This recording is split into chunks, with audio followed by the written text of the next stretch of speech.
여러분들 이런 분들이 있어요. 나는 딱 보면 알아. 딱 보면 뭘 알아 알기는. 여러분들 딱 보면 알아요?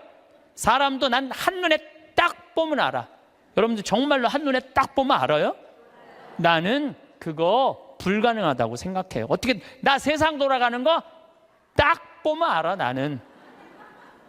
이 사람은요 자기 꼬라지를 모르는 사람이에요.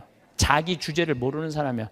난 내 강의 때 핸드폰 올려도 한 번도 신경질을 부린 적이 없어. 한 번도. 제가 30대 때는 내 강의 때 핸드폰 올리면 가만히 안 있었어요. 무식하게 핸드폰도 안 꺼놓고. 한번 미사하는데 거양성취 하는데 핸드폰이 울리더라고요. 내려놨죠. 그리고 이렇게 얘기했어요. 일주일에 한번 모여갖고 하느님 찬양하고 기도 한번 해보겠다는데 핸드폰 그걸 못 끄고 들어오느냐고 난리를 쳤어요. 그랬더니 미사 끝나고 자매 하나가 나한테 와서 신부님 죄송하다는 거예요. 왜 죄송하냐? 그랬더니 우리 남편 핸드폰 소리였다는 거 아까. 그럼 남편 핸드폰이면 남편이 발이 없냐 손이 없냐 입이 없냐 왜 남편이 와서 사과 안 하고 당신이 와서 사과하냐? 그랬더니 그 자매 하는 말이 우리 남편은 청각 장애자라는 거예요.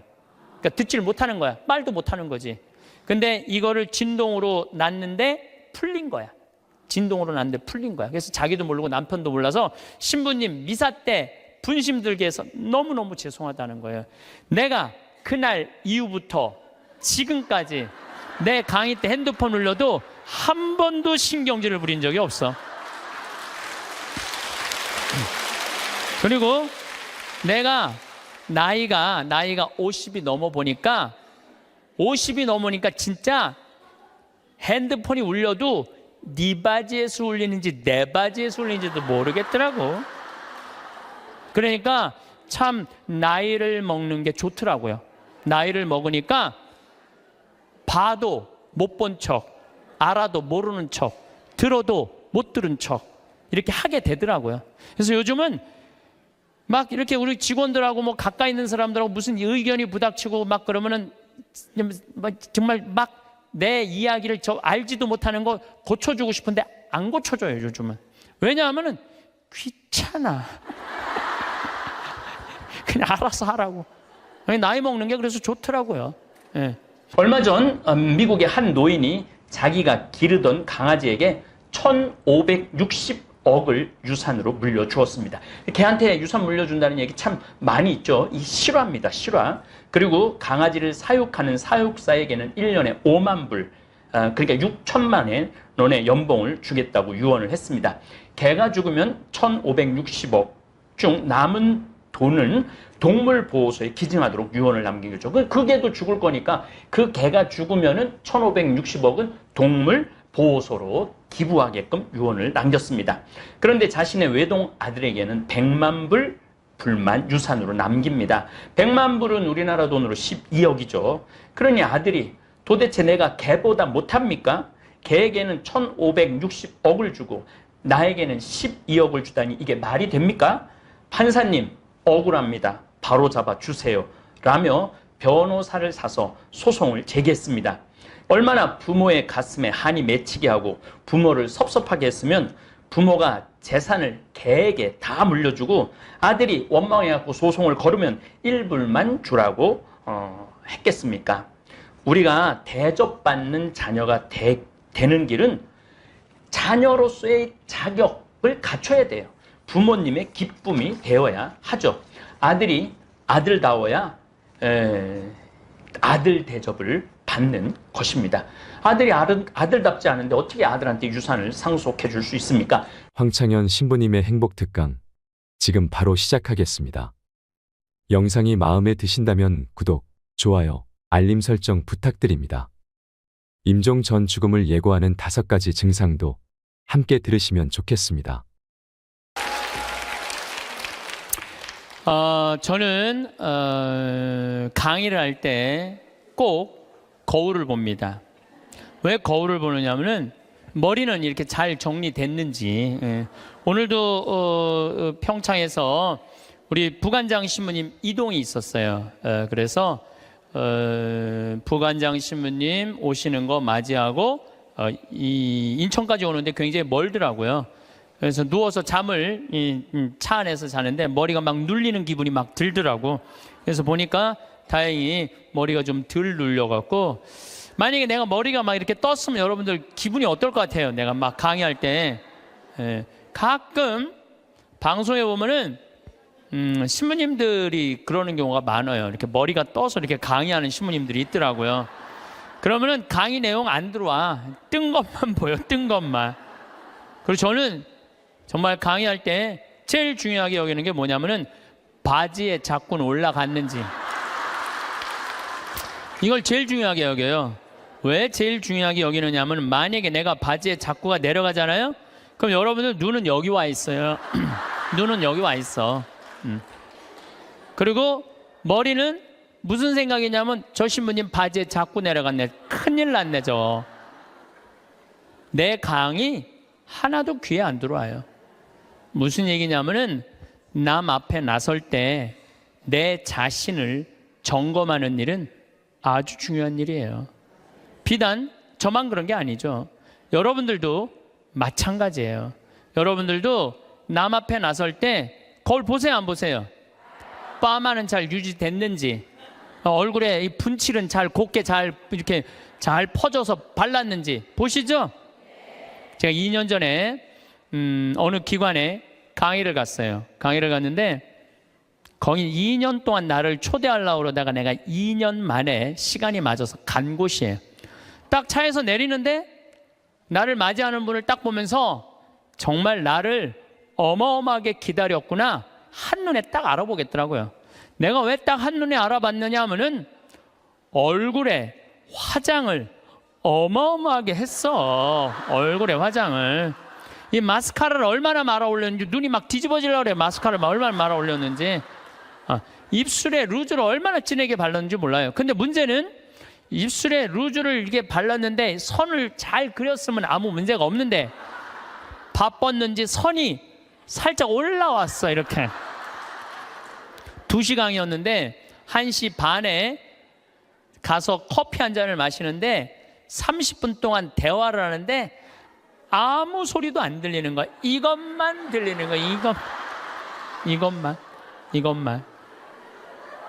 2년이 지난 지금도 그분 생각을 하면은 아무 생각이 안 나. 이것만 생각이 나. 이것만. 그분은 화장도 열심히 했는데 마지막 뭐를 안 했느냐 하면은 거울을 안 본 거예요. 자기의 모습을 점검하지 않은 거죠. 근데 더 안타까운 거는 그 사무실에 8명의 동료, 직장 동료들이 있었는데 아무도 지적해 주지 않은 거예요. 누군가 얘기해 줬으면 얼마나 좋아요. 선생님, 루즈 선이 잠깐 벗어났으니까 화장실에 가서 거울 보고 좀 고치고 나오시라고. 그랬다면 이분은 고칠 수 있었을 거예요. 근데 8명 중에 아무도 얘기해 주지 않은 거예요. 우리는 내가 내 자신을 볼 수 없다면 누구라도 내 자신을 봐야 돼? 남이라도 내 자신을 봐야 돼. 남이 나를 고쳐줄 수 있어야 돼요. 여기에 아주 중요한 게 있어요. 우리는 듣는 마음이 있어야 돼요. 왜 그분한테 선생님 선에 루즈가 벗어났어요 라고 왜 얘기해 주지 않았을까요? 말해도 안 들었으니까. 평상시에 여러분들도 인생을 살면서 누가 이렇게 며칠 전에 사당 오동 성당에 강의를 갔는데, 이제 강의 가기 전에 성당 앞에서 곱창 순대 이 전골을 먹는데 옆에 애기 아빠들 같아. 중학교 2학년 딸을 둔 애기 아빠들이 딸 얘기를 하는 거예요. 먹으면서 재밌더라고. 얘기를 들어보니까 한 애는 게임, 페이스북을 너무 하는 애고, 한 애는 집을 하나도 안 나가는 애야. 친구를 아무도 안 만나는 애야. 그러면서 뭐 애를 그렇게 키우면 안 된다, 뭐 어쩌고 저쩌고 막 하는데 소주를 거의 4병을 둘이서 먹더라고요. 근데 일어나면서 마지막 한 애기 아빠가 이런 말을 하더라고요. 너는 네 딸 네 방식대로 키워. 내 딸은 내가 알아서 키울 테니까. 그렇게 소주 2병을 먹어가면서 얘기했는데 안 듣는 거죠. 사람이요, 안 들으면은요 고쳐줄 수가 없어요. 그리고 중요한 건 나를 고쳐줄 수 있는 친구가 있느냐 없느냐예요. 여러분들은 내가 만약에 루즈가 이렇게 잘못 벗어났을 때, 야 이리 와, 너 루즈 벗어났어. 하고 이렇게 고쳐줄 수 있는 친구 있어요, 없어요? 있어야 돼. 그걸 뭐라고 그러냐면 멘토라고 그래요. 멘토. 내 삶을 이야기할 수 있는 사람, 내 삶의 문제를 이야기 나눌 수 있고 상의할 수 있는 사람, 멘토가 필요해요. 저는 3명의 멘토가 있어요. 물론 우리 동창 신부들은 뭐 멘토라고 그러긴 좀 그렇고, 나이 많은 형들 셋이 내 멘토가 있어요. 첫 형은 역시 신부님이죠. 나보다 3살 많아요. 근데 3살 많은 형인데 굉장히 영성적이에요. 영성적. 이분은 정말로 기도를 게을리하지 않는 분이에요. 언제나 기도를 참 열심히 하세요. 이분하고 이렇게 대화를 하다 보면은 우리 교회 평생 장애자들하고 장애자 사목을 하신 분이고, 신학교에서도 사회복지를 강의하신 분이에요. 이분 이번에 이제 안산 생명센터장으로 가셨는데 세월호에 249명의 학생이 죽었어요. 어른까지 304명이 죽었어요. 어른 55명, 학생 249명이 죽었어요. 그런데 그 안산에 가보니까 249명의 가족 중에 7명이 자살을 했다는 거예요. 너무너무 힘들으니까. 그러니까 이분이 하는 얘기가 뭐냐면은 그 한 사람이라도 살리는 게 사제가 할 일이라는 거예요. 그래서 이분하고 만나면은 그냥 저절로 영성적이 돼요. 대화를 하고 나면은 내가 피정한 기분이 들어. 근데 이 형님은 항상 나하고 이렇게 우리 집에 와서 잠도 자고, 나도 그 형님 집에 가서 잠도 자고 그러는데, 하루는 우리 집에 딱 오더니 딱 옷장을 열어보는 거예요. 옷장을 열어보더니 한마디 딱 하는 거예요. 황 신부, 옷이 양복이 너무 많으네. 예수님 이걸 원할까? 근데 한 대 맞은 기분이 드는 거예요. 왜냐하면 나는 뭐 봄, 여름, 가을, 겨울 1년 365일 강의를 하니까 양복이 봄에 뭐 몇 벌, 여름에 몇 벌, 겨울에 몇 벌, 이렇게 한 10벌이 넘었어요. 그런데 많다고 나한테 혼을 내더라고요. 여러분들 인생에 있어서는요, 나를 혼내줄 사람이 필요해요. 나를 혼내줄 사람이 없으면은요, 나는 아나 무인이 되는 거예요. 그걸 보고 내가 양복을 다 나눠줬어요. 다. 아까도 말씀드렸잖아요. 작년에 잠비아 가면서 양복 3벌 입으면서. 그래서 내가 근데 이제 다 나눠줘갖고 한 3-4벌로 딱 줄였는데, 할머니들이 방송에 내 양복 한 번도 안 바뀐다고, 부산에서 져서 올리고 서울에서 져서 보내줘갖고 다시 12벌이 됐어, 양복이. 그래서 이거 안 되겠다. 양복이 많아지는 건 어쩔 수 없는데 양복을 아예 갈아입질 말자. 그래서 한 달에 한 번씩만 딱 입고 다니기로 이제 내가 나하고 한 거예요. 근데 내가 그 형님 집에 가서 잠을 자는데 자기 침대를 꼭 내줘요. 그리고 자기는 바닥에서 자요. 응접실 바닥에서. 그래서 형 침대에서 자. 그랬더니 아니야, 너는 전국에 강의하는 신부고 나는 이렇게 편안하게 있으니까 하루 여기서 바닥에서 자도 돼. 그래갖고 내가 이제 방에서 잠을 자는데 뭐 하여튼 우연찮게 뭐 벽의 문제 때문에 옷장을 열었는데 양복이 딱 2벌밖에 안 걸려 있더라고요. 나하고 너무너무 다른 거죠. 그래서 내가 그분이 나한테 그런 얘기를 할 때 그냥 기분 나쁜 게 아니라 저절로 반성이 돼. 나 자신을 돌아보게 되는 거죠. 한 2주 전, 이제 뭐 거의 한 3주 전 정도 되죠. 어떤 자매가, 나를 아주 끔찍히도 아끼는 자매가, 신부님 평창 며칠 전에도 영하 15도까지 내려갔거든요. 보통 한 20도 내려가, 20도. 신부님 그 평창 추운데 잠바, 따뜻한 잠바 하나 신부님 위해서 샀다는 거예요. 밤에 이제 이렇게 받아갖고 그냥 쫄르쫄르 들어왔죠. 근데 전화가 왔어. 신부님, 거기 그거는 수선을 하려고 그러면 그 영수증이 있어야 되니까 그 옷에 이렇게 붙어 있는 거 띄지 마시고 그 보관하세요. 버리지 말고. 그래갖고 집에 들어와갖고 그걸 딱 보는데 가격표가 마침 있더라고. 안 그래도 궁금했는데 보니까 165만 원짜리야. 165만 원짜리. 어쩐지 딱 입는데 느낌이 다르더라고. 근데 저는 2가지를 생각했어요. 첫 번째는 내가 전국에 다니면서 그냥 평범한 우리 교우들한테 강의하는데 165만 원짜리 옷 입고 다니면서 행복을 과연 이야기할 수 있을까? 그 생각을 첫 번째 했어요. 2번째는 그 형 생각이 났어요.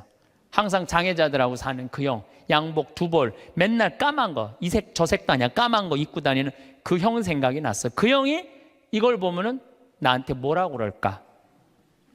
못 입겠더라고요. 마음에는 너무 들었는데 못 있겠더라고. 그래서 다음날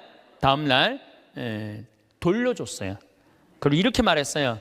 나를 죽이려면 이런 옷을 계속 갖다 줘라. 내 영혼을 죽이려면. 그러나 날 정말 사랑한다면은 이렇게 비싼 옷. 그리고 내가 그날 무슨 온천에 가갖고 보니까 밑에 막 세일하는 거 보니까 8만 원짜리 오리털 파카 많더라고. 8만 원짜리. 그래서 내가 얘기했어요. 내가 그 세일하는 데가 보니까 8만 원짜리도 많은데 왜 그렇게 비싼 걸 사서 줬느냐? 나한테 정말 선물하고 싶다면 8만 원짜리 해라. 그랬더니 어제 왔어. 택배로 8만 원짜리 3벌이.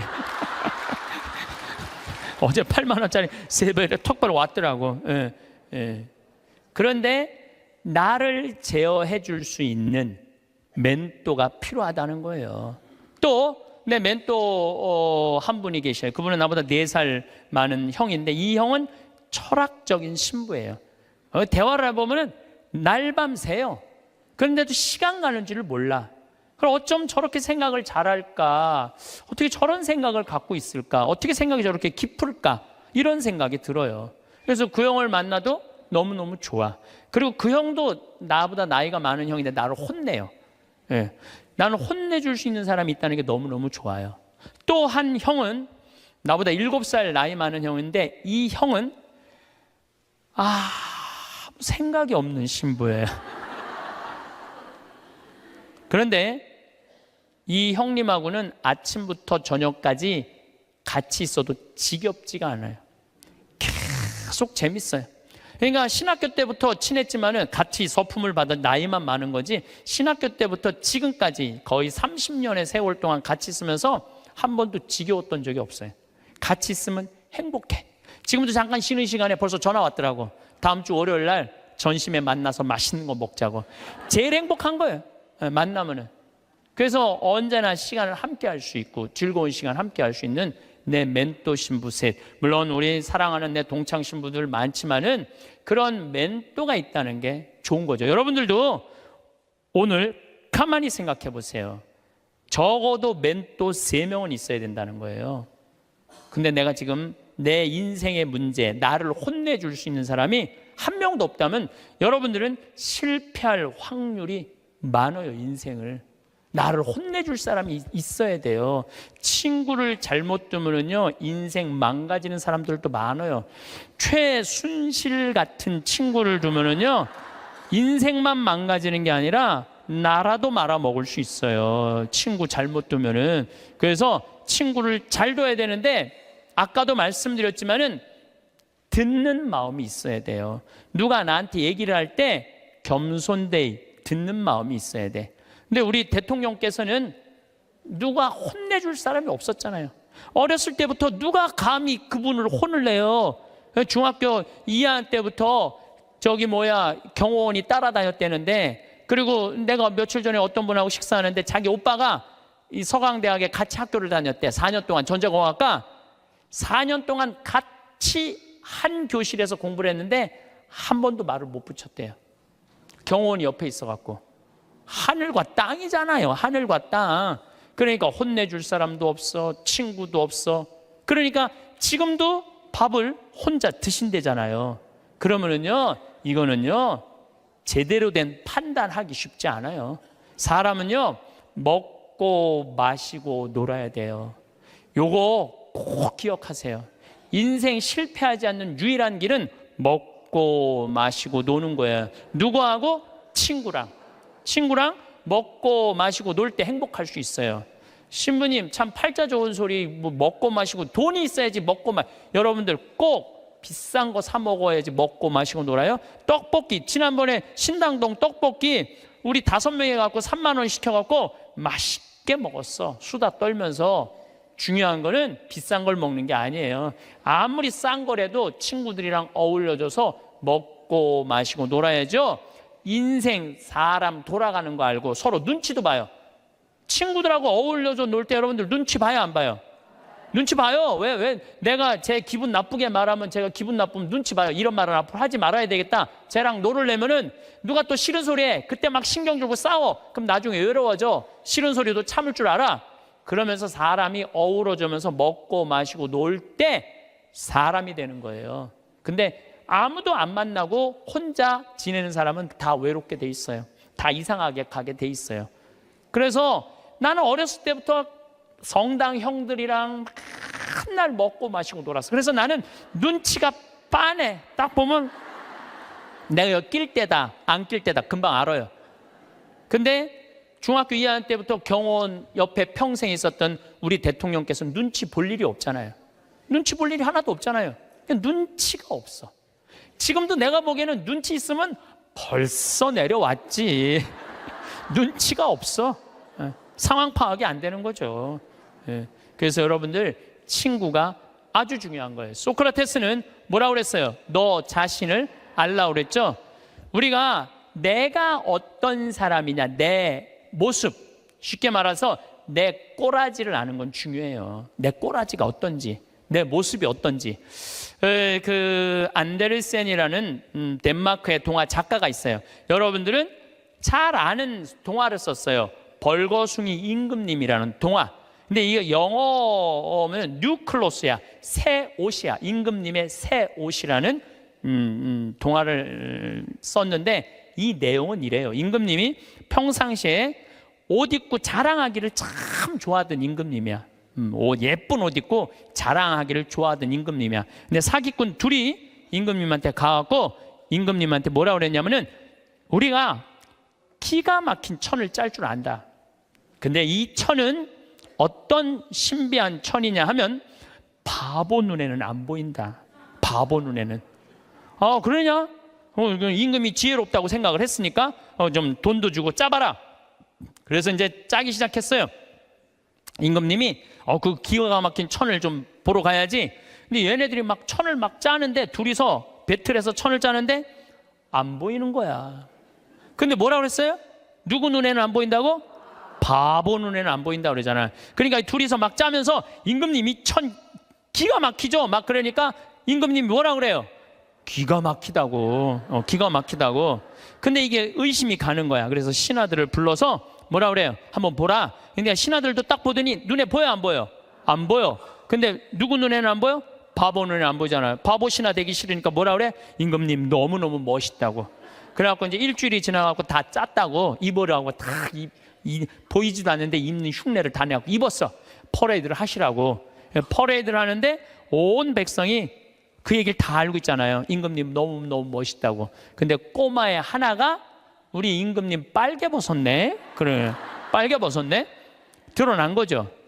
그런데 동화가 여기서 끝났다면 이 동화는 하나도 재미없어요.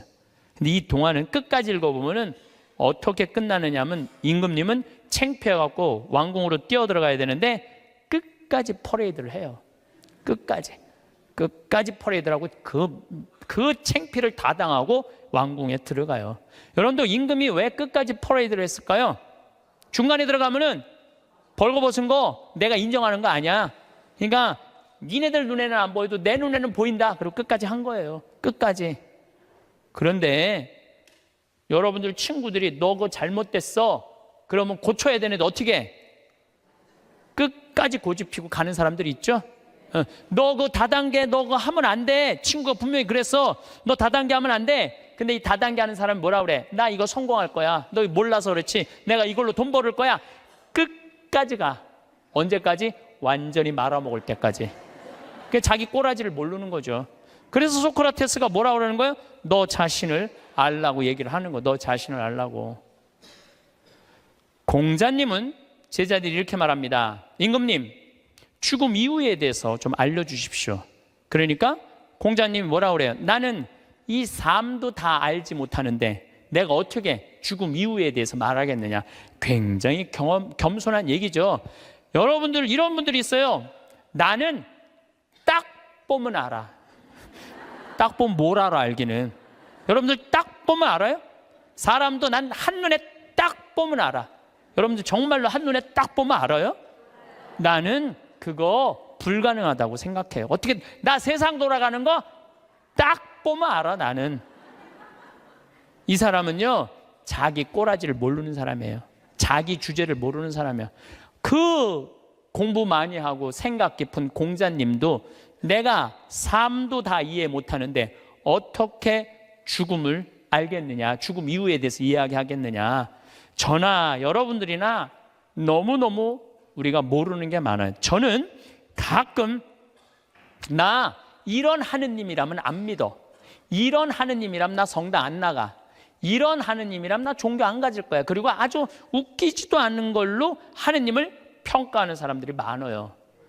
하느님이 온 우주의 하느님인데, 정말로 삼라 만상을 주관하시는 하느님인데 지가 딱 보면 알아? 하느님에 대해서? 이게 이미 겸손에서 벗어난 거예요. 하느님에 대해서 어떻게 딱 보면 알아? 이렇게 한 가지로. 많은 분들이 저한테 이렇게 해요. 아, 신부님, 하느님이 계시다면 왜 이런 일이 벌어져요? 라고 물어보는 사람들 참 많아요. 여러분들도 그렇게 막 덤비고 따질 게 있잖아요. 하느님이 계시다면 왜 이런 일이 벌어지느냐고 나한테 물어보면 저는 뭐라고 대답할 것 같아요? 나도 그게 너무 궁금하다고. 나도 모르는 거 너무 많아. 나도 모르고 너도 모르는 거야. 그러니까 우리는 뭐 할 필요가 있어? 겸손해야 돼요. 자기 자신을 들여다보려면, 교만하면 자기 자신을 들여다볼 수가 없어요. 또 부처님은 뭐라고 그러냐면 자기 자신이 누군 줄 아는 사람은 부처고 자기 자신이 누군지 모르는 사람은 중생이라고 그랬어요. 부처님도 결국은 가장 큰 숙제가 뭐예요? 자기 자신을 깨닫는 거야. 그게 각자 부처의 자기 자신을 깨닫는 일이 그렇게 어려운 일이에요. 그렇다면 여러분들은 여러분들 자신을 깨닫기 위해서 무슨 노력을 하나 이거예요. 무슨 노력을. 내가 나 자신이 누군지, 내가 어디로 가고 어떻게 살고 앞으로 어떻게 살아가야 되는지 이걸 알기 위해서 무슨 노력을 하고 있느냐 이거예요. 아무 노력도 안 한다면 우리는 지금 인생을 실패할 확률이 굉장히 많죠. 예수님은 마태복음 7장에 뭐라고 그랬어요? 남의 눈에 있는 티끌 꺼낼 생각하지 말고 네 눈에 있는 들보 꺼내라고 그러죠.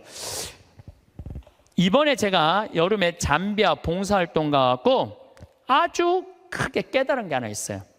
이제 매년 40명 가다 이번엔 80명이 갔어요. 그러니까 거기 이제 뭐 숙소가 사람이 북적북적한 거지. 그러니까 뭐 샤워 물도 중간에 하다가 끊어지고 막 이런 일이 많아요. 그러니까 막 이제 제가 이번에 여름에 갔을 때 하도 샤워를 해갖고 하도 끊어져갖고 내가 이번에 한 게 있어. 이번에 보름 동안 가는 동안 샤워를 한 번도 안 했어. 샤워를 한 번도 안 했어. 아주 좋더라고요. 예. 그런데 문제는 샤워를 한 번도 안 해갖고 문제는 다 해결됐는데 화장실이 문제인 거야. 이 사람이 화장실에 갖고 일을 봤는데 물을 내렸는데 물이 안 내려. 그럼 어떻게 그냥 나오는 거죠. 그리고 난 다음에 내가 이제 일을 보러 딱 들어가면은 그 변기에 있는 똥을 보면 너무 더러운 거야. 너무너무 더러워. 정말 더러워. 그런데 이상하게 내가 이번에 깨달은 게 뭐냐면은 화장실에 갖고 내가 똥을 넣고 내 똥을 보면은 안 더러워. 이상하게. 난 요즘 그 청국장 가루 먹고 화장실 가면 정말 요새 황금색 똥이 나와요. 그걸 보고 있으면 오히려 이뻐. 똥을 보면은. 아니 내 똥은 안 더럽고 이뻐 보이는데 남의 똥은 더럽지. 신기하죠? 여러분들 그런 경험 없었어요? 예, 저기 목욕탕 가갖고 가보면 남 똥 놓고 안 내리고 가면 너무 더럽잖아요. 근데 또 막상 내가 똥을 놓고 보면은 이상하게 안 더러워. 이게 인간의 본성하고 똑같은가 봐요. 남의 단점은 더럽고 커 보이고 내 단점은 가리는 거예요. 안 보이는 거예요. 근데 우리가 정말로 이 세상을 올바로 살아가려면은 누구 똥이 들어야 돼? 내 똥이 들어야 돼. 누구 단점이 커 보여야 돼? 내 단점이 커 보여야 돼. 남의 단점은 작아 보이고 내 단점은 커 보여야 돼요. 그래서 내가 누구냐 이거 아는 일은 참 중요해요. 내가 누구냐라는 답이 나오면은요 어떻게 살아갈 것이냐라는 답도 나와요. 나는 천주교 신부예요. 그렇죠? 아주 간단하잖아요. 나는 천주교 신부야. 난 천주교 신부니까 하늘나라의 구원을 선포하는 사람이야.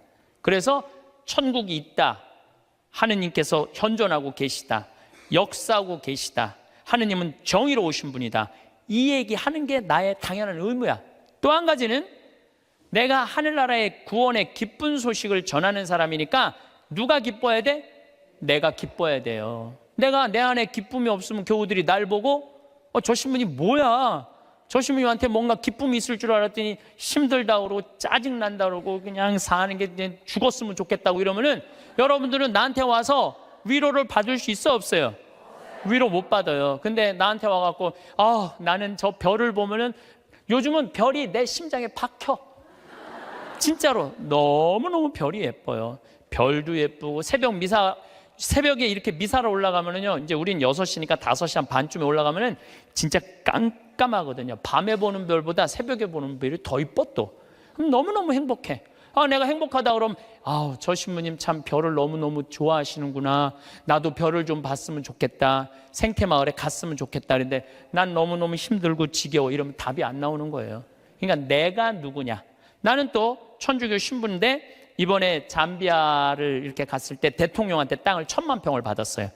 1000만 평을 받았는데 여의도 11배 큰 땅이야. 근데 나는 거기다 농업대학을 지으려고 마음을 먹은 거예요. 그래갖고 서울대학에 앞으로 10년 동안 매년 4명씩 석박사 가르쳐 주기로 했어요. 이번에 2명 입학을 했어요. 존하고 켈리 신부라고 공부 잘하는 신부들이야. 이태리어, 영어, 스페인어, 한국어까지 다 잘하는 신부들이야.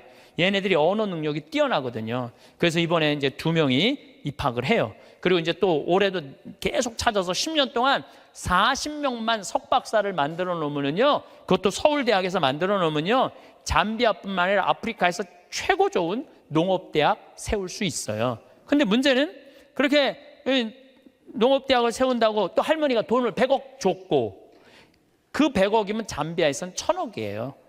그러니까 왜 내가 100억이 1000억이냐면 거기는 한 사람 인건비가 한 달 8만 원이야.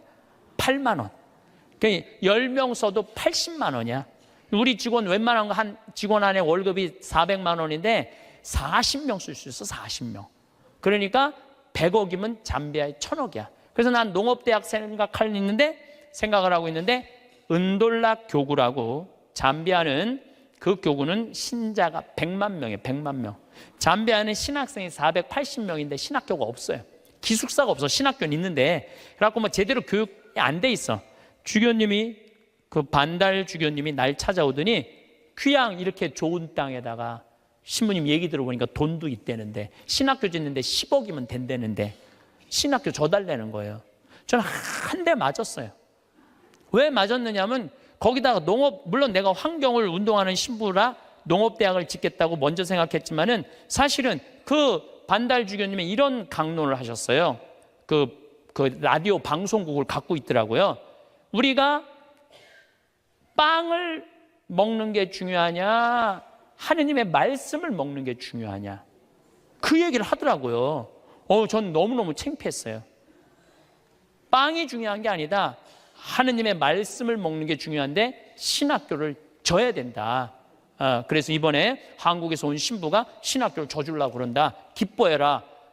내가 반성을 너무 많이 했어. 내가 신부인데 신학교를 줘줘야지. 그래서 이번에 이제 잠비아에 신학교 짓고, 그걸 너무 충격을 받아갖고 모잠비크에도 신학교가 필요하대. 모잠비크에도 줘주고. 그래봐야 10억이야. 10억. 나 100억 받았는데 뭐 그거 못 줘줄 게 뭐 있어. 10개라도 줘줄 수 있지.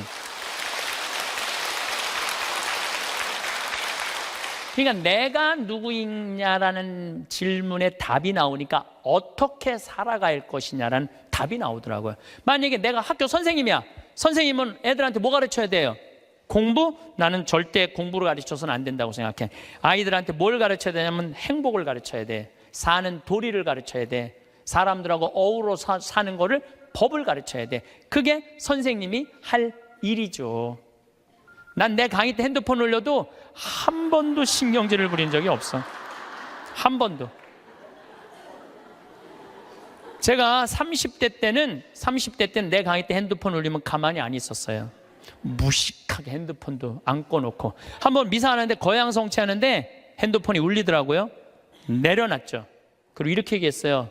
일주일에 한번 모여갖고 하느님 찬양하고 기도 한번 해보겠다는데 핸드폰 그걸 못 끄고 들어오느냐고 난리를 쳤어요. 그랬더니 미사 끝나고 자매 하나가 나한테 와서 신부님 죄송하다는 거예요. 왜 죄송하냐? 그랬더니 우리 남편 핸드폰 소리였다는 거 아까.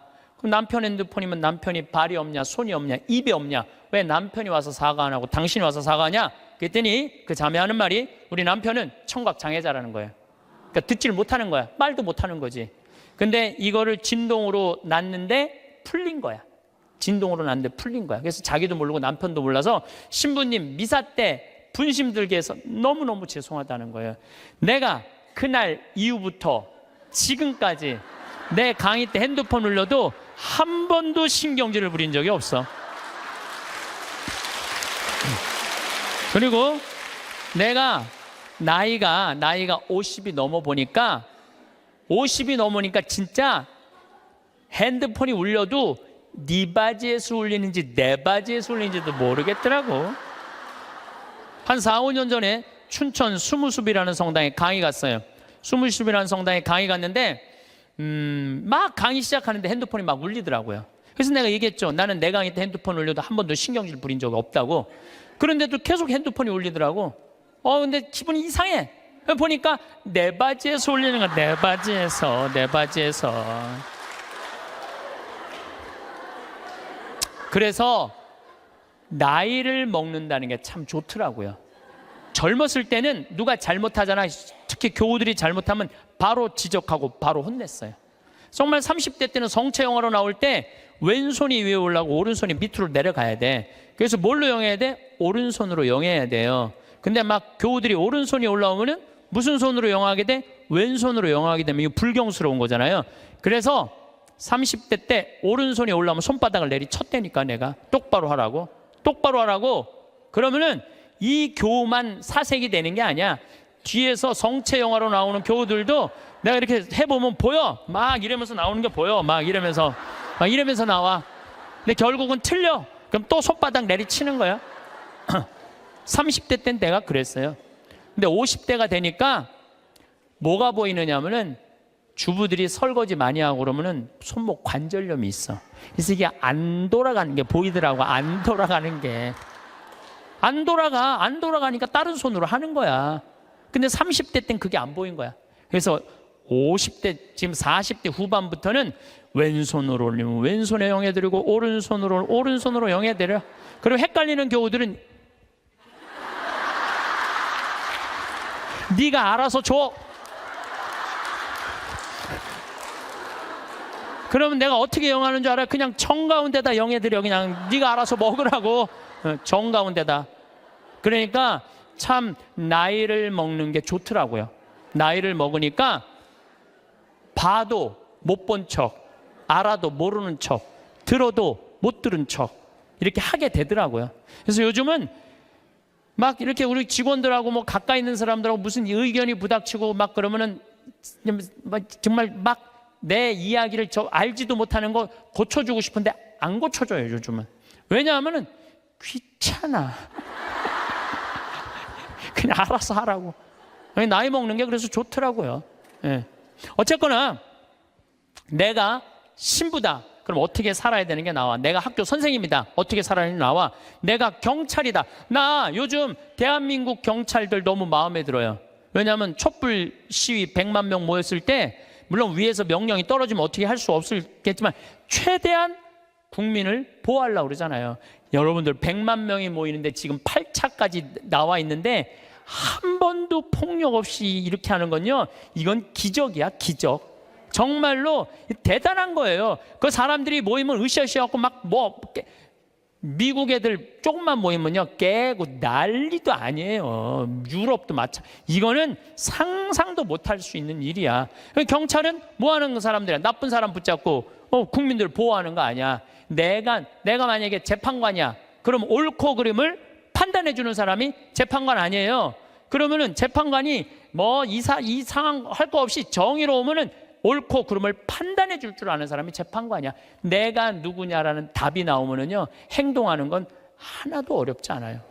만약에 내가 대통령이야. 그러면은요 이건 진짜 많이 물어봐야 돼요. 내가 대통령이라 하면 5천만 명의 생명을 쥐고 있는 거야. 저는 요즘 이렇게 방송을 보면서 제일 안타까운 건 뭐냐 하면 지금 수출 안 돼, 국민들 뭐 1,500조 빚 있어, 깡통 전세 나와, 가게 막 무너져. 정말로 너무너무 힘들어요.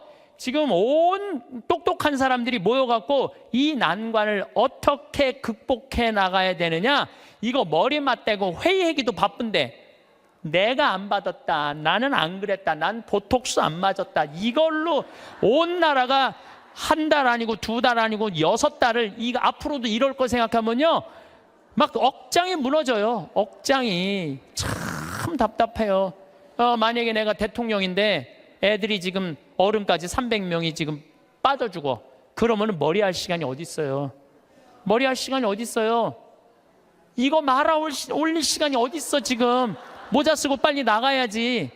이게 왜 그러느냐면 내가 누구냐를 묻지 않기 때문에 그래. 내가 누구냐. 여러분들도 마찬가지예요. 내가 누구냐를 물어야 돼. 그래서 저는 중학교 1학년 때 세례를 받았어요. 14살 때. 세례 받기 전에 나는 어땠느냐? 반장, 부반장 해봤던 적이 없어요. 나는 반장, 부반장. 그리고 우리는 한 반이 70명이었는데 줄반장도 중요한 자리였어요. 줄반장도 해봤던 적이 없어. 나는 우등상 한번 타봤던 적 없는 사람이에요. 예. 그리고 성격은 진짜 지랄 맞았어요. 까칠한 거 뭐 말할 것도 없고. 그래서 만약에 내가 밥을 먹다가 신경질이 나잖아요. 난 숟가락 그냥 던졌어요. 숟가락, 젓가락. 밥그릇도 많이 던졌어요. 밥그릇도. 그래서 어머니가 그 밥풀, 누나가 밥풀 이렇게 주워 담았던 거 생각나. 일단 던지고 숟가락, 밥그릇 던지면 일단은 그거 다 하고 나면 나는 안 죽을 만큼 두들겨 맞았어요. 안 죽을 만큼. 예. 어떨 땐 상도 들러 엎었어요. 상도. 어렸을 때 내 기억나. 신경질 나면은 하고 싶은 대로 다 했어. 초등학교 2학년 때 이건 진짜 아주 잊을 수 없는 일이야. 너무너무 신경질이 났어. 근데 밥 먹을 때가 아니었나 봐. 문을 딱 열었는데 뭐 던져야 되는데 아무것도 없는 거야. 던져야 되는데 근데 마루에 마침 뭐가 있었느냐면 요강이 있었어. 요강이. 우리 가족이 다 있었어요. 그때 내가 어떻게 했어요? 그 초등학교 2학년 애가 요강을 발로 찼어.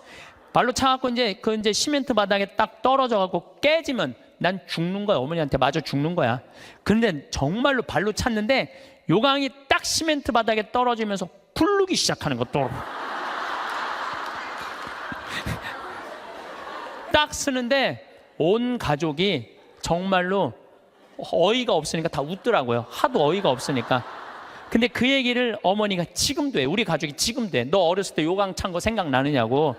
예, 너라고는 이제 안 그래도 신부님 어렸을 때 요강 차는 거 생각나느냐고. 그렇게 까칠했어요.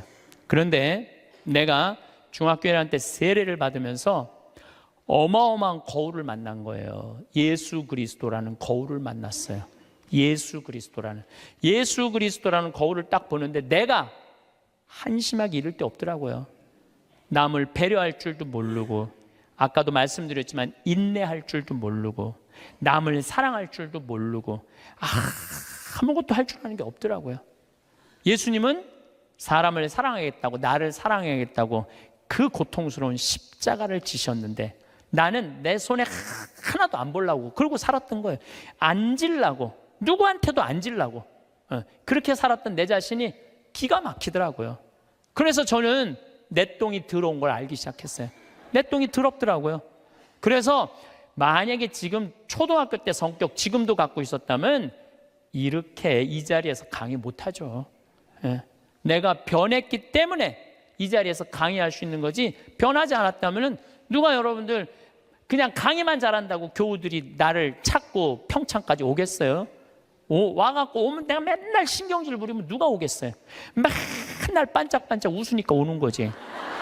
반짝반짝 웃으니까 오는 거지. 그래서 나에게는 예수 그리스도라는 거울이 나를 비추기 시작했어요.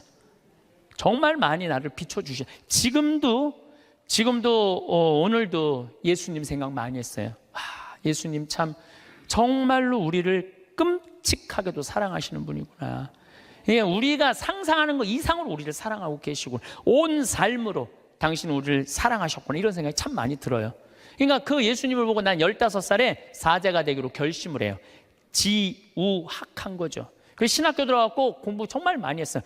많은 분들이 저한테 신부님 어쩌면 모르는 게 없어요. 모르는 거 많아요. 그런데 내가 그래도 많이 아는 이유 중에 하나가 책을 1000권 이상 읽은 것 같아요. 신학교 때. 지우학해갖고 공부한 거죠. 서른에 신부가 됐어. 31입이라고 그래. 신부가 돼서 잘 살 것 같았는데 내 인생에 가장 많은 실수를 했을 때가 30대예요. 핸드폰 으면 신경질 부리고 송채면 손바닥 내리치고 사람 만나도 정말 사람으로 못 만나고 저 사람 나한테 부자들 특히 그때는 부자 좋아했어. 30대 때는. 왜? 저 사람이 날 좀 도와줬으면 좋겠다. 근데 참 이제는 이제 그런 일은 절대 없어요. 30대 때 부자들이 나한테 와서 이런 얘기 참 많이 했어. 신부님 저거 땅 팔리면은 내가 정말로 신부님 밀어줄게요. 그래서 같이 밥도 먹고 어디 여행도 같이 가는데 왜 이렇게 땅이 안 팔려? 그래서 내가 깨달은 진리가 뭔지 알아요? 부자 땅은 안 팔린다. 그리고 이 교회는 부자가 움직이는 게 아니야. 가난한 교우들이 움직이는 거야. 그게 40대 돼서 교우들의 가난한 교우들이 이 교회를 유지하는 걸 40대 돼서 알았어요. 30대 때는 몰랐어. 40%이라고 그래. 40. 유혹이 없는 나이야. 40이면은. 그래서 내가 40에 정말로 이제 욕심이 없어진 나이가 40이에요. 50이 지천명이야. 지천명이라는 건 뭐냐면 하느님의 뜻을 아는 나이야. 여러분들 49까지는 세상에 관심이 많았다면 50부터는 어디에 관심 많아야 돼? 하늘나라에 관심 많아야 돼. 여기 있는 분들은 다 이제 세상은 끝났어. 세상 공부는. 세상 공부 끝난 거야. 이제 무슨 공부해야 돼?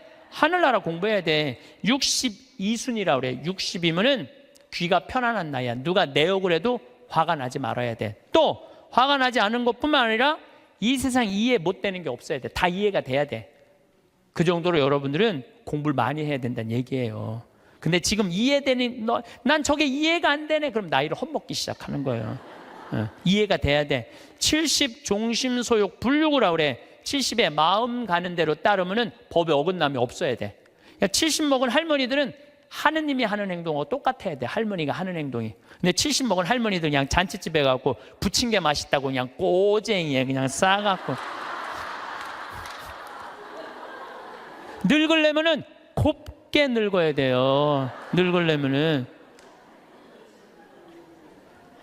그래서 나는 과연 어느 단계냐 잘 생각해야 돼요. 나는 공부를 할 생각을 갖고 있고 뜻을 세웠고 이젠 욕심이 없고 하늘의 뜻을 알고 정말 이해 안 되는 게 없고 내가 하는 행동이 하느님이 하는 행동과 똑같은가, 이런 단계에 내가 지금 가고 있는가 잘 돌아봐야 돼. 그러려면 뭐 해야 되느냐면 공부하셔야 돼요. 여기 60대신 분들 앞으로 60년 더 살아요. 남은 60년 사람답게 살고 곱게 늙어가려면 어떻게 해야 돼? 공부해야 돼요. 사실은 오늘 이 강의는 평화방송에 6시간 녹화해놨어요. 그런데 또 영성에 한 게 아주 엑기스만 내가 지금 한 거야. 요거 듣고 평화방송에 또 6시간 강의 들으면은 여러분들은 아마 자신을 어떻게 깨웠느냐. 그래서 내 시리즈가 죽음 껴안기, 삶 껴안기, 자신 껴안기예요. 잘 죽으려면 잘 살아야 돼. 잘 살으려면 누구한테 잘해줘야 돼? 나한테 잘해줘야 돼. 그래서 아까도 말씀드렸지만 여러분들 마음 안에 구유 다 준비됐어요? 예수님이 탄생할 구유 다 준비됐어?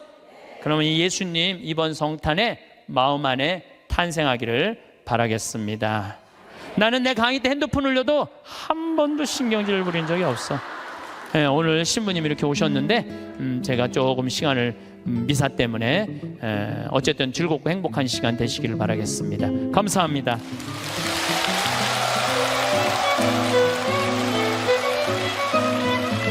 얼마 전 미국의 한 노인이 자기가 기르던 강아지에게 1,560억을 유산으로 물려주었습니다. 걔한테 유산 물려준다는 얘기 참 많이 있죠. 이 실화입니다. 실화. 그리고 강아지를 사육하는 사육사에게는 1년에 5만 불, 그러니까 6천만 원의 연봉을 주겠다고 유언을 했습니다.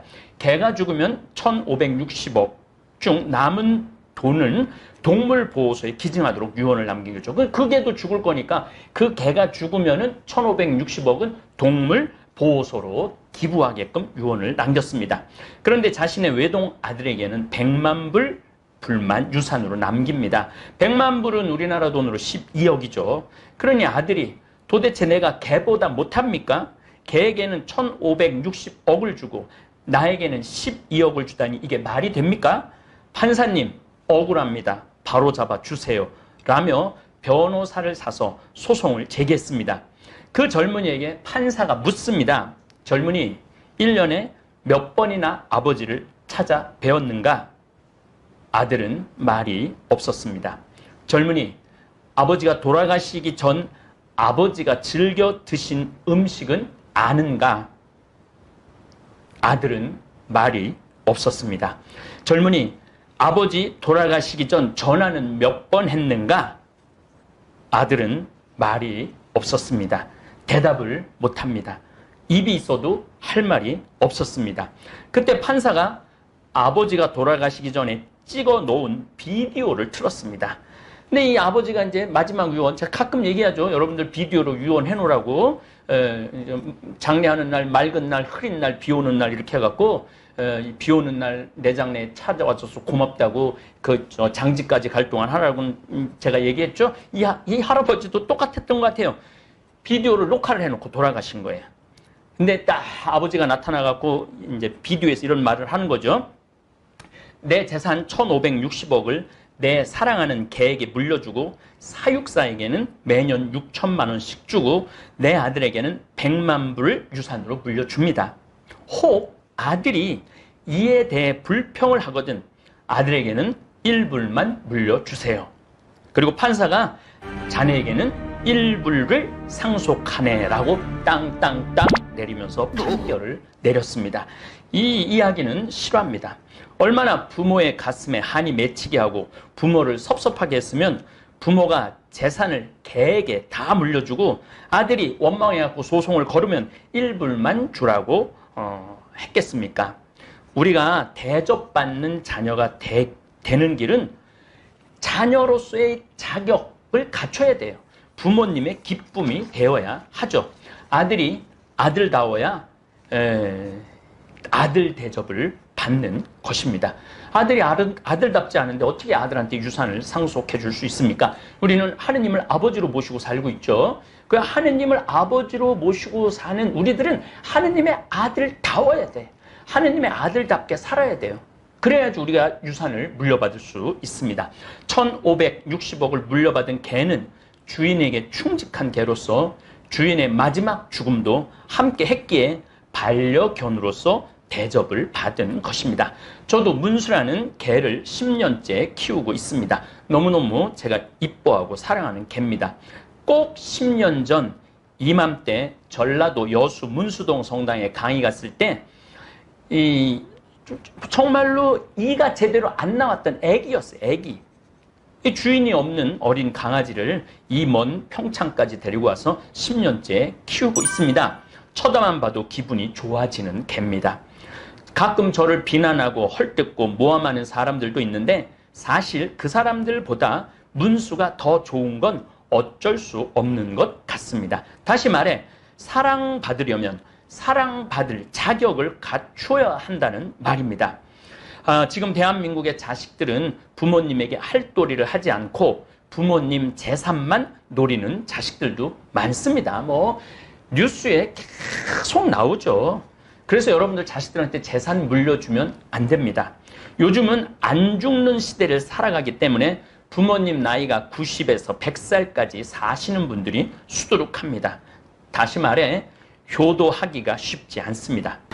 왜냐하면 내 나이가 60에서 70살 정도 되기에 90에서 100살 된 부모님 정성껏 모시기에 힘이 딸려요. 우리 집에 누님도 벌써 환갑이 훨씬 넘었는데 어머니가 이제 88살이신데 모시기 쉽지 않죠. 그래도 아무리 살아도 부모는 부모입니다. 끝까지 최선을 다해 효도를 해야 자식으로서의 도리를 다 하는 것입니다. 사실 저는 자식들도 자식들이지만 90살, 100살이 돼서도 자식한테 기대어 사는 부모님들도 문제가 있다고 생각을 합니다. 이제 인생의 주인공은 바로 나입니다. 죽을 때까지 내 행복을 책임져 주는 사람은 다른 어떤 사람도 아니에요. 바로 나야, 나. 나뿐입니다. 나뿐이에요. 자식이 잘해줘서 행복하고 남편이 잘해줘서 행복하고 아내가 잘해줘서 행복해서는 안 됩니다. 내 행복을 자식한테 떠넘기면 안 돼요. 내 행복을 남편한테 떠넘기면 안 돼요. 내 행복을 아내한테 떠넘기면 안 돼요. 남이 잘해줘야지 행복한 건 그건 정말 너무 의타적인 행복이죠. 그냥 내가 행복하게 살면 됩니다. 내가 갈비 먹고 싶을 때 자식이 사줄 때까지 기다리면 안 됩니다. 허송세월 보내다가 외로이 죽어갈 뿐입니다. 내가 갈비 먹고 싶으면 내가 가서 사 먹으면 됩니다. 누구 돈으로? 내 돈으로 사 먹어야 합니다. 남의 돈으로 사 먹지 말고 내 돈으로 사 먹어야 합니다. 냉면 먹고 싶어도 자식이 큰아들이 사줄래나 둘째 아들이 사줄래나 셋째 아들이 사줄래나 기다리지 마세요. 그냥 가서 여러분들 주머니에 있는 돈으로 가서 사서 드세요. 요즘 뭐 긴급 재난 지원금도 국민들한테 전부 다 줬다 그러죠. 저는 뭐 그 세금으로 다시 해갖고 쓰라고 안 찾았는데 이장님이 전화를 하고 그거 찾아서 써야지 나라 경제가 돌아가는 거라고 또 읍에서도 또 연락이 또 왔어요. 편지가 와서 빨리 찾아가라고. 참 좋은 나라예요. 20만 원 그거 나오면은 그거 가지고 냉면 사서 드시면 돼요. 참 이 세상에서 나에게 갈비 제때 냉면 제때 사줄 사람은 나뿐입니다. 그래서 여러분들 행복의 주인공은 나라는 거 잊지 마시기 바랍니다. 어쨌든 이제 효도 얘기하다가 여기까지 나왔습니다. 겨우 1달러밖에 상속받지 못한 아들은 아들 자격이 없는 사람이었습니다. 오늘 예수님께서 12제자를 파견하시고 제자가 해야 할 일과 자세에 대해 말씀하십니다. 다산 정약용 선생님께서 목민심서를 쓰시는데 목민관이 지녀야 할 덕목을 알려주었듯이 예수님께서도 제자들이 복음을 선포하면서 지녀야 할 덕목을 알려주십니다. 우선 거저받았으니 거저주라고 말씀하십니다. 지금도 강론 원고를 쓰고 있는데 세관에서 전화가 왔습니다. 미국에서 저에게 $10,000를 보내와서 확인차 전화했다고. 제가 예수님의 제자라는 단 한 가지 이유로 $10,000를 보내왔습니다. 제가 거저 받았으니 아프리카에 거저로 우물을 파줄 수 있는 것입니다. 만약 제 전대에 금도, 은도, 구리돈이 가득하다면 세상 사람들은 저에게 돈을 보내주지 않을 것입니다. 제 주머니에 금도, 은도, 구리돈도 없기 때문에 많은 분들이 마음 편안하게 저에게 돈을 보내주는 것입니다. 만약 제가 보내주신 돈을 제 주머니에 차곡차곡 쌓아서 내 통장을 만들어 모아놨다면 아무도 저에게 기부하지 않을 것입니다. 저는 지금 현재 제 통장에 한 350만 원 있습니다. 사제생활 28년 살았는데 그 돈을 제대로 모으지 않았죠. 다 써버렸어요.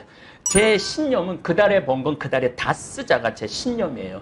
그거 남겨놨다가 어느 순간 날아갈 줄 모르거든요. 그러니까 그달에 번 건 그냥 그달에 그냥 쓰는 거죠. 저는 요즘 이 복음의 말씀 신비를 거의 완벽하게 누리고 사는 사제로 살고 있습니다. 아무것도 없으니까 너무나 많은 돈이 들어와요. 저에게 100억, 200억을 기부하시는 분들도 있고 그분들에게 제가 간호대학 짓고 고아원 짓고 고등학교 짓고 신학교 지어서 눈으로 직접 확인하게 해주기 때문에 그분들은 그 엄청난 돈을 기부하고도 기쁨에 넘쳐 흐른다고 얘기를 해요. 신부님, 내 인생의 가장 행복한 순간은 신부님한테 돈 100억 기증하고 난 다음부터 자기는 자유를 찾았다는 거예요. 사람은 비움의 철학을 할 줄 알아야 합니다. 쌓아두기만 하면 그곳은 반드시 썩어 나도 못 쓰고 너도 못 쓰고 죄악으로 물들어 버리는 경우가 대부분이에요. 제 짧은 삶을 이렇게 뒤돌아보면은 아예 돈이 없을 때는 죄질 일도 없어요. 돈이 없으면 고민할 일도 없어요. 이제 뭐 우리 정도 나이 되면은 돈이 뭐 5천만 원, 1억 정도 있을 수 있죠. 그럼 그거를 야 주식을 사야 되느냐, 땅을 사야 되느냐, 건물을 사야 되느냐, 어디다 묶어놔야 되느냐, 또 누가 또 급하게 돈 꿔달라고 그러면 또 이것도 꿔줘야 되느냐. 별 불편함이 다 있잖아요. 근데 저는 뭐 돈 없으니까 혹시 누가 나한테 돈 꿔달라고 해도 나 이거 한 300만 원밖에 없는데 그냥 아주 편안한 거예요. 아주 마음이 편안하죠. 400년간 부자였던 경주 최씨 집안을 보면 끊임없이 백리 안에 있는 이웃과 나누면서 살았는데도 창고에 쌀이 비지 않고 농토는 점점 넓어져만 갔습니다. 일제강점기 때는 독립자금으로 내어놓고 결국에는 전 재산을 대구 영남대학에 기증하고 모든 재산에서 손을 탈탈 털었습니다. 지금도 대한민국 국민의 사랑을 받는 경주 최씨 집안입니다. 사실 이 세상에 빈손으로 태어납니다. 하느님께서 모든 걸 맡겨주십니다. 우린 빈손으로 아무것도 가지고 태어나지 않아요. 그냥 빈손으로 태어났는데 하느님께서 햇빛을 주시고 공기를 주시고 비를 주시고 아름다운 경치를 주시고 그리고 우리가 두 발을 디디고 사는 이 땅도 하느님이 주신 거예요. 여러분들 이 땅 공짜로 이거 밟고 다니는 거 이거 보통 큰 은총 아닙니다. 제가 사는 60년, 70년 지구에서 살면서 빌려 쓰다가 그냥 제자리에 놓고 가는 것이 인생입니다. 그러니까 빈손으로 와서 공수래 공수거라고 그러잖아요. 빈손으로 와서 빈손으로 가는 게 우리 인생이에요. 우리가 누리는 모든 것을 거저 받았습니다. 어떤 노력도 하지 않고 그냥 받았어요. 햇빛도 그냥 받고 오늘 아침에 그 햇빛 이렇게 한 30분 쬐고 앉아 있는데 뭐 다리도 따뜻한 게 너무 좋더라고요. 그 기가 막힌 거를 공짜로 누릴 수 있으니 얼마나 행복합니까? 그리고 이 지금 아름다운 자연 네 발로 제가 매일 요즘 평창 바위공원 우리 직원들이랑 하루에 1시간 걷는데 얼마나 그 공짜 받는 거 아니에요. 다. 그래서 우리가 누리는 모든 것을 거저 받았습니다. 어떤 노력도 하지 않고 하느님께서 주신 거예요. 그러니 거저 받았으니 거저 주라는 예수님의 말씀은 진리입니다. 그리고 내가 가진 재물이나 명성이나 인기도 다 시간이 지나면 사그라들게 되어 있습니다. 제가 저도 인기 있죠. 그렇지만 시간이 지나면 다 사그라들게 돼 있어요. 그때 유유자적할 줄도 알아야죠. 진리가 너희를 자유롭게 하리라 하신 말씀도 바로 여기에 있습니다. 예수님께서 제자들을 파견하실 때 온전히 하느님의 전능을 믿고 하느님의 일만 한다면 먹을 것도 해결해 주시고 잠자리도 해결해 주신다고 약속을 하셨습니다. 사실 저는 이 말씀을 온 몸으로 온 사제 삶으로 체험하고 사는 사제입니다.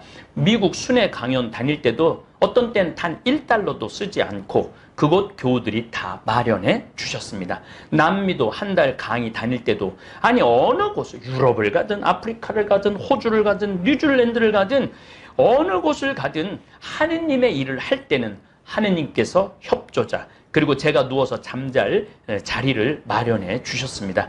그래서 저는 가끔 제가 추진하는 일이 너무 거대하고 한 개인이 하기에는 프로젝트가 너무 대담하다고 걱정된다고 말씀하시는 분들이 있는데 저는 하나도 걱정하지 않습니다. 만약 보험금이 더 이상 들어오지 않는다면 저는 아무 일도 안 하고 평창에 가만히 앉아서 이렇게 강론만 준비하면 됩니다. 하느님께서 필요한 일이라면 협조자를 보내줄 거라는 제 믿음은 흔들림이 없습니다. 지금 이 어려운 코로나19인데도 잠비아 신학교지라고 일주일에 여러분들 봉헌이 얼마나가 들어오는지 아세요? 일주일에 5천만 원씩 들어와요. 지금 끊임없이 돈이 들어와요. 그러니까 제가 앉아서 걱정할 일이 하나도 없어요. 저는 가끔 하늘에 대두고 하느님한테 그래요. 하느님 돈이 안 들어오는데 이제 이걸로 저는 맞춰야 될 것 같은데요. 그렇게 하면은 당신이 필요할 줄 알면은 사람들의 마음의 변화, 성령께서 변화를 일으켜 세워서 이제 잠비아 신학교도 이제 곧 개교를 한다고 그래요. 너무 좋아요. 신학교 이제 열리면은 제 정말 꿈이 그 반달 주교님이 This is my life 이건 내 인생이라고 그랬는데 This is my dream이에요. 제 꿈이에요. 꿈. 그래서 우리 최영업 신부님, 김 신부님도 마카오에 가서 공부하고 우리나라 한국 교회를 일으켰듯이 아마 거기서 공부하는 사제들이 아프리카를 일으켜 세울 것입니다. 저는 복음 선포하면서 그 동네를 떠나면서 신발에 먼지를 털어본 적이 없습니다. 왜냐하면 저를 맞아 먹여주고 재워준 하느님의 아들, 딸들이 너무 많았기 때문입니다. 그래서 오늘 예수님께서 인간적으로는 이해하기 힘든 말씀이지만 한 차원만 더 나가면 온전히 맞는 말씀입니다. 너희가 거저 받았으니 거저 주어라. 전대, 금도, 은도, 구리돈도 지니지 마라. 여행 보따리도, 여벌옷도, 신발도, 지팡이도 지니지 마라. 일꾼이 자기 먹을 것을 받는 것은 당연하다. 그래서 제가 뻔뻔하게 얻어먹고 다녀요. 맞습니다. 저는 하느님의 일꾼입니다. 기분이 참 좋습니다. 하느님의 일꾼으로 살아서 여러분들도 하느님의 일꾼이 되어 하느님의 일을 하시는 복된 사도들 되시기를 기도하겠습니다. 저는 기도는 잘 안 하는데 믿음은 엄청 강해요. 왜 믿음이 강하냐면 하느님의 현존을 저는 그냥 온 삶으로 느낍니다. 그래서 하느님께서 다 마련해 주신다라는 이 믿음. 그래서 지금 다볼 사이버 성당에 많은 분들이 관심을 갖고 새 성당 하나, 성당은 자기 2개래요. 지금 다니는 본당 하나, 다볼 사이버 성당 하나. 맞습니다. 전 사이버에서 여러분들 위해서 유튜브 안에서 열심히 하느님 나라 신비 선포하도록 하겠습니다. 우리 신부님들 3분도 여기 다 있고 직원들 전화도 받는데 주방에서 팥빙수를 만들어 왔는데 직원들이 내가 팥빙수에다 청국장 가루 넣어 먹는 거 찍고 싶다 그래갖고 지금 찍는 중입니다.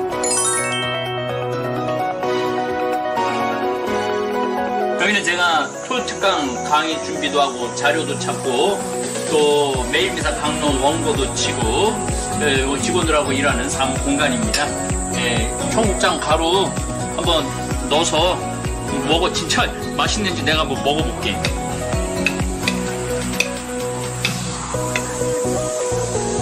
맛있겠지.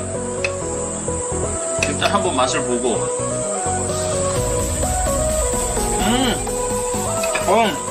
맛있네. 진짜 맛있는데? 그냥 맛있는 게 아니라 진짜 맛있습니다.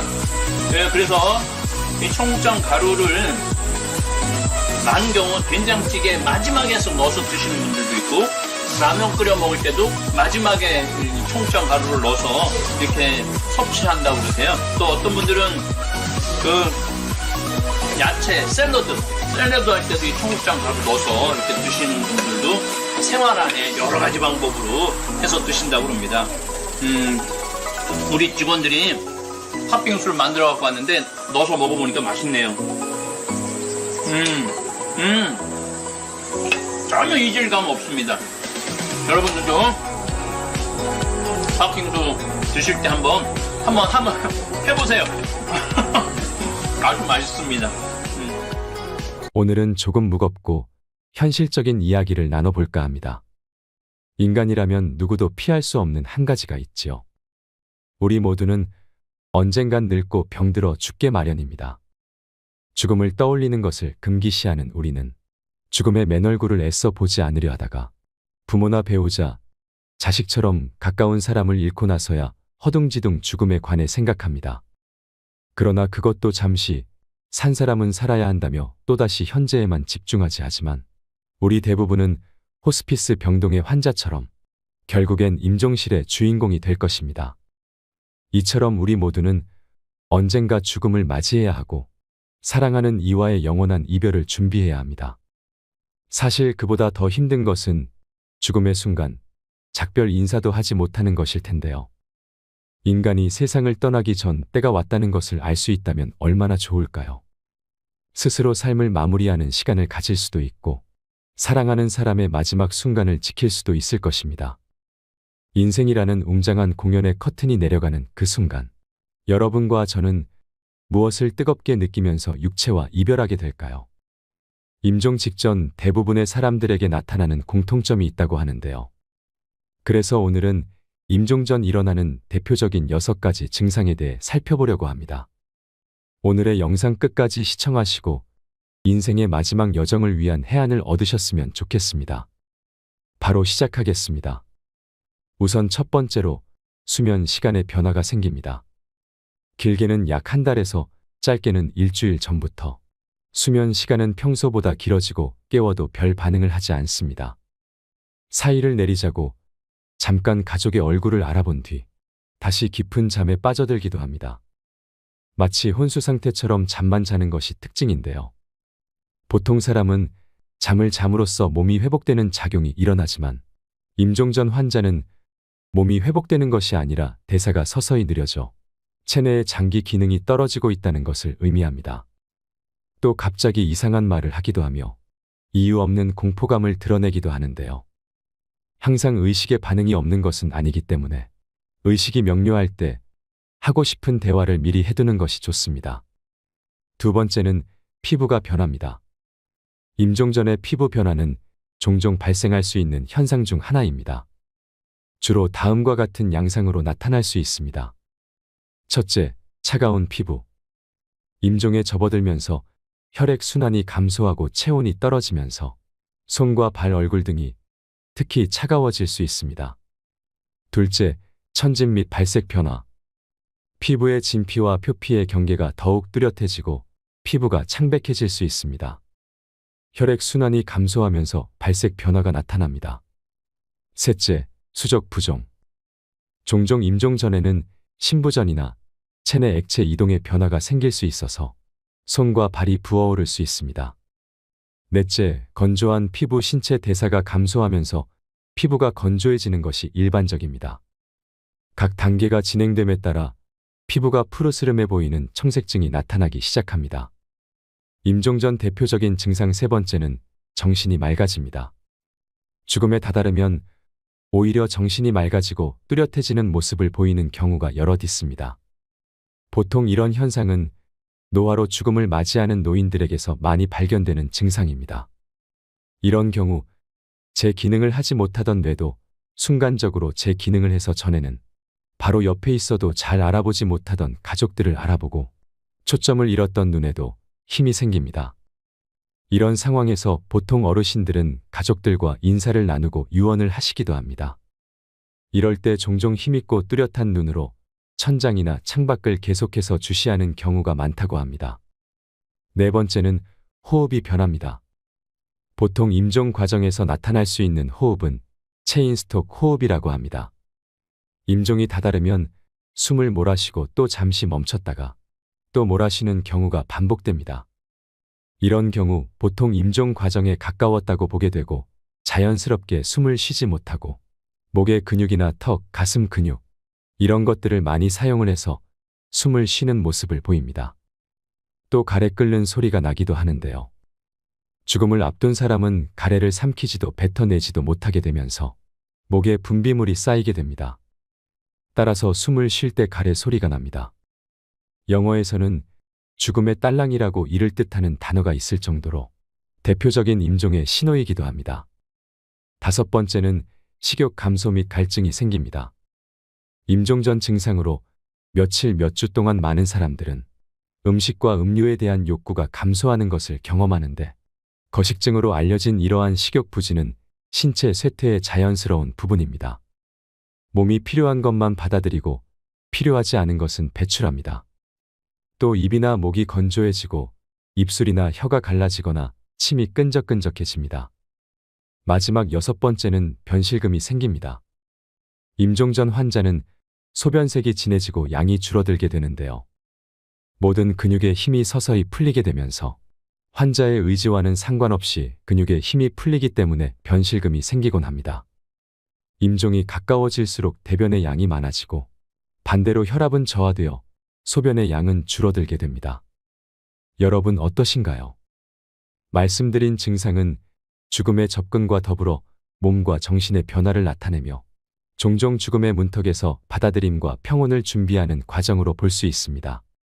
의식이 없고 표현을 할 수 없을 때를 대비해서 의식이 있을 때 가족분과 소중한 사람들에게 충분히 전할 말을 하셔야 후회가 남지 않습니다. 요양병원에서 간호사로 20년째 일하고 있는 김미옥 씨는 수많은 죽음을 목격하면서 깨닫게 된 경험이 있다고 하는데요. 한 어르신은 폐렴으로 오랜 병상 생활을 하셨다고 합니다. 고령의 이 할아버지는 죽음이 문턱에 있었는데도 불구하고 아무도 어르신을 찾아오는 사람이 없었다고 합니다.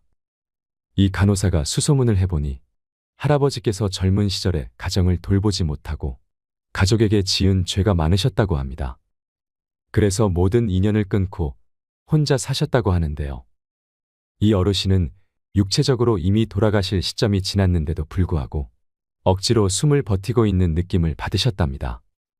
가족을 수소문해 아내분이 찾아오셨고 아내분은 남편의 손을 꼭 붙잡고 내가 용서해 줄 테니 이제 편안히 가요라고 하니 그제야 할아버지는 눈을 감으셨다 합니다. 잘 죽으려면 잘 살아야 한다는 말이 있습니다. 그렇다면 잘 산다는 말은 무엇일까요? 용서를 빌어야 하는데 빌지 못했던 잘못들. 옆에 있는 사람에게 잘해주지 못한 것에 대한 마음이라고 마지막 순간에서 대부분의 사람들은 그렇게 말합니다. 모든 죽음은 슬픔이다.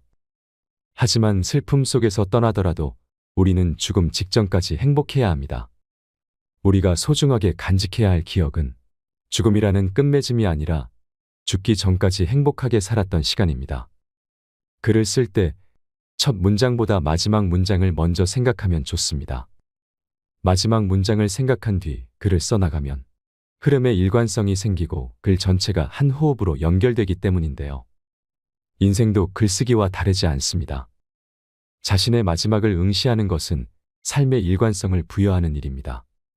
살다 보면 순간순간 중요한 갈림길에 서게 됩니다. 그때마다 자신의 마지막을 상상하며 후회하지 않을 선택을 한다면 인생의 중요한 것을 놓치지 않고 살아갈 수 있습니다. 여러분, 모두 후회가 남지 않는 행복한 노후를 보내셨으면 좋겠습니다. 마지막으로 인생에 대한 좋은 글을 읽으면서 오늘의 영상 마무리하겠습니다. 무엇이 삶이고, 무엇이 늙음이고, 무엇이 죽음인가? 현재의 행복에 최선을 다함이 삶이요. 이러한 삶이 오래되어 편해짐이 늙음이요. 영원히 쉬는 것이 죽음이라면 틀린 말일까? 사람들은 모든 면에서 양면성을 지닌다. 생과 사에 대해서도 그렇다. 어떤 사람들은 살기 위해 발버둥치고 또 어떤 이들은 쉽게 죽어버리려고 한다. 인간들 외에도 모든 생물은 열매를 맺는다. 벼 이삭도 쌀을 맺으면 그 줄기와 이파리는 누렇게 시들고 볼품 없어지는 것이다. 사과나무도 사과를 연글게 할 무렵이면 그 이파리는 벌레 먹어 흉한 모습이 된다. 사람도 이와 같이 그 열매 곧 아들과 딸을 장성시키면 늙고 병들어 볼품없는 모습으로 변해가는 것이다. 이러한 현상은 지극히 당연하고 자연스러운 것이며 우리는 그와 같은 모습에 오히려 존경심을 가져야 한다. 늙고 추하게 변해가는 것을 두려워해서는 안 된다. 또한 죽음을 두려워해서도 안 된다. 늙으면 쉬게 되는 것이고 죽는다는 것은 있던 것이 없어지는 것이 아니라 영혼과 육체가 분리되기 때문에 더 편히 쉬게 되는 것이다. 인생은 배를 타고 강을 건너가는 것과 같으며 강 저편에 닿으면 배를 버리고 무트로 올라가서 마을로 걸어 들어가는 것이다. 육신은 버리고 가야만 하는 배여. 영혼은 마을로 들어가는 나그네인 것이다. 모든 것은 지나가게 마련이다. 고통의 괴로움도 시간이 지나면 새살이 돋아나서 괴로움의 상처는 아물게 마련이다. 어렵고 힘든 시기도 시간이 흐른 뒤에는 나에게 소중한 성장의 선물이 되었다는 사실을 깨닫게 될 것이다. 내 삶에는 희극만이 존재하지는 않는다. 희극과 비극이 늘 함께 공존한다. 나는 그것들과 함께 동행하면서 내 삶을 아름답게 꽃 피우다 때가 되면 소리 없이 지고 싶다. 이상으로 책틀맨이었습니다. 지혜를 쌓는 당신의 오늘이 아름답습니다. 더 좋은 영상으로 찾아뵙겠습니다.